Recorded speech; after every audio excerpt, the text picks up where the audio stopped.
Hello and welcome to my channel. Hi, Rafi.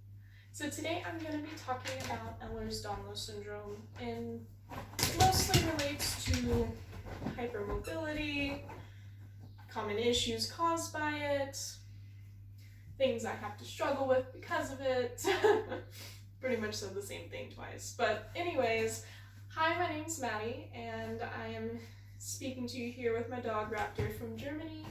And basically this is just going to be my first intro to Ehlers-danlos Syndrome, just so I can get everyone on the same page, a little bit of my background, my story, and we'll see how it goes from here.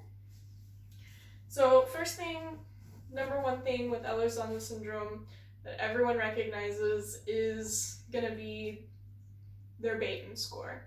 So Batten score is between 0 and 9 on a basis of how hypermobile you are. Now, most of these things I can't really do much anymore because very uncomfortable, cause joint pain, stuff like that, but let's go over my Batten score. So first things first, Batten score is going to be hypermobile knees. So you can see my knees aren't hypermobile, not really. I don't have super hypermobile knees. What I do have, however, aside from my phone falling, oops. What I do happen, however, to have is both arms are really hypermobile. Hold them out straight. So that's 1 and 2. Other thing is 1, 2, not a problem there. My pinkies, 1, 2, and then I also, I don't know if I can get this one in shot. I have to get up here as I can touch without bending my knees. So that gives me a Batten score of 1, 2, 3, 4, 5, 6, 7. So 7 out of 9 definitely beats the 5 out of 9 rule that you have to pass the Batten score. But passing the Batten score isn't the only way to get diagnosed with EDS. You also need a genetic history of EDS in your family. And this is close family members, not my distant cousin also is kind of hypermobile. This is both my brother and my dad also have extremely hypermobile joints, issues with healing and atrophic scarring, as well as slow healing bruising problems. And this also, my first cousin was diagnosed with hypermobile EDS directly after I was. So I do have that history in my family of Ehlers-danlos Syndrome as well. So that covers 2 factors. And another thing, one of the final diagnostic criteria is going to be, have you ruled out everything other than EDS that can cause this? Do you per se have Marfan syndrome? No, I don't have Marfan's. I've been tested since I was little because I was extremely tall and skinny when I was little. Very lanky and hypermobile. So that was something that was tested for. I don't have that.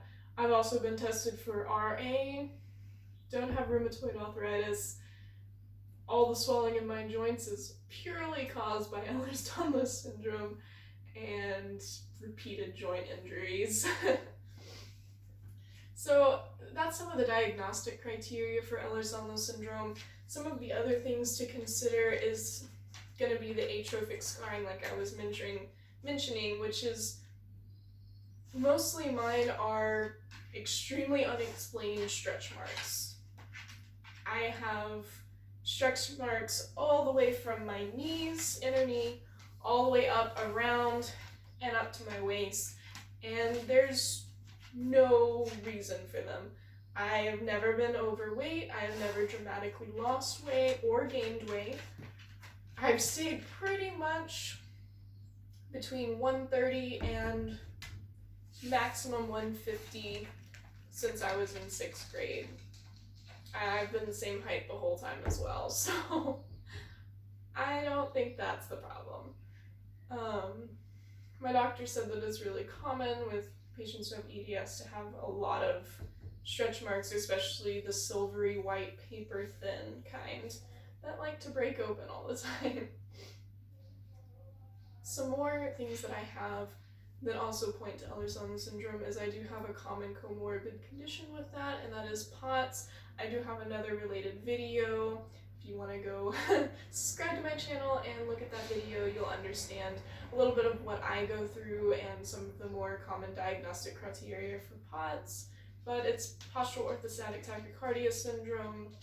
Basically, very common in EDS women to have this, where they're going to have pre-syncope or syncopal episodes caused by an increase in heart rate due to postural changes.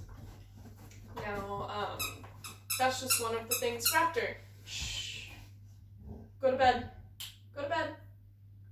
Sorry about that. Now, one of the other things that I have that links up with this is I also have vestibular vertigo, and with that, and brain fog apparently. I can't think of anything right now. And along with all that, I get the chronic fatigue, the severe joint problems such as this shoulder. I have a labral tear in, as well as sick shoulder syndrome, which is where my scapula wings out and pushes my humerus out of socket all the time. I also have sprained this wrist more times than I can count. It's caused a lot of resistance. You can see it doesn't bend quite as much as the other one. Lost a lot of its hypermobility due to that. And basically, EDS has brought into my life my notice that I'm gonna be struggling with pain, and that's one of the most common reasons people find out and actually get the diagnosis, is they have to suffer in pain for years and years and years, wondering why they hurt so bad. I'm 22. I should not have the joint pain I have. I should not wake up every morning with my shoulder dislocated, wondering why it hurts so bad. I shouldn't have costochondritis, which is the swelling and inflammation inside the rib cartilage, on about a weekly basis. It's not normal. That's actually one of my favorite quotes from my doctor, is he looked at me and he was like, "You are definitely not normal." And as silly as that sounds, like that's your favorite quote, really? Being called not normal? It is, because it was a relief. It was me being heard by someone. Because a lot of people are like, "You're 22, you're too young, you're being a hypochondriac, that stuff's normal, I feel that." And you're talking to a 50-year-old lady, she's like, "That's normal, I feel that all the time." I'm like, yes, you're 50. You've used your joints so much throughout your life that you've started to develop a little bit of arthritis. I shouldn't have carpal tunnel symptoms and nerve damage at the ripe old age of 22. I shouldn't have trouble with passing out because I have chronic venous insufficiency. That's not normal. It's not. And that's something that I think needs to be brought into perspective. If you think that you meet the criteria or think that you have a suspicion of EDS, I think it's worth it to, number one, do a little bit of research, think about what the symptoms are, and number two, instead of self-diagnosing, because that doesn't fix any answers, go to a specialist. Go to a geneticist, or if you can't get to a geneticist, talk to your general practitioner about possibly seeing a rheumatologist, because if you're in all this joint pain, it is worth it to go to a rheumatologist. They know. They're gonna know if it's RA. They're gonna know if it's any other type of arthritis. They're gonna know if it's just a singular joint is having trouble and you might have had an old sports injury.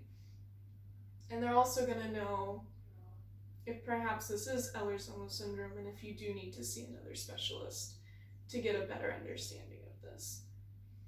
And that brings me to the thing, if you think that it's possibly Ehlers-danlos Syndrome, it's pretty important to find out. I know there's a lot of this, but if I pretend it isn't happening, then it's not going to happen and it won't get worse. And there's the issue of, well, what if I do have it and I find out the prognosis is me in a wheelchair? You know, I've known for 5 years now that it's a possibility I could end up in a wheelchair at some point in my life, just from the joint problems, extreme pain, and all of the times I've been passing out. Because it's a lot.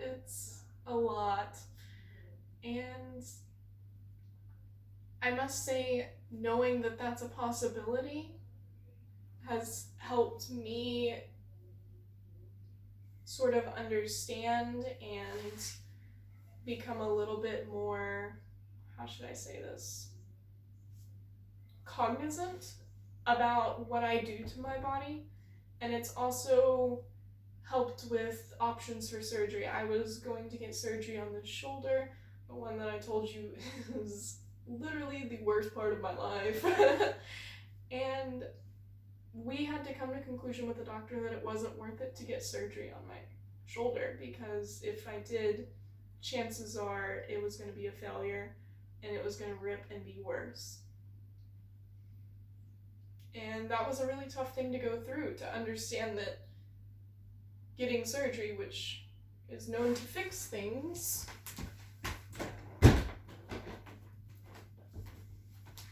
sorry, there was a bee trying to fly in my house, probably wouldn't fix what's happening to me. It would just make it worse. And that is something that was very sobering for me, to find out that even if I'm trying to do something to help, I'm probably going to end up worse. Same thing with, I wish I had known before I got my wisdom teeth out and really understood what it means with anesthesia. Because, that's it. Because anesthesia works differently on people with Ehlers-danlos Syndrome. For me personally, it doesn't take as well. When I was put to sleep for my wisdom teeth surgery, they actually had to use more than what they had calculated for my weight, quite a bit more, and just to get me out, and then I woke up and they had to give me more to keep me down. So it's pretty important to realize, hey, big boy, that it's gonna affect your life whether you have it diagnosed or not. It's better to know and be prepared for those things to happen. Shh. Hey. Than to not know and have them happen anyway. But that's just my personal experience. That's what I believe. Clearly, I am not a medical professional. So just disclaimer, everyone, I'm not telling you you have to go get diagnosed or you're gonna have trouble with anesthesia. I'm just saying I think it's better, personally. It's my opinion. Alright, well, that's enough for talking about Ehlers-danlos Syndrome today. If you do like my videos, Raptor, please click the subscribe button below, as well as go watch something else. Leave me a comment, let me know what you'd like to hear more about, if you have any questions, and I'll get back to you. Thank you. Bye.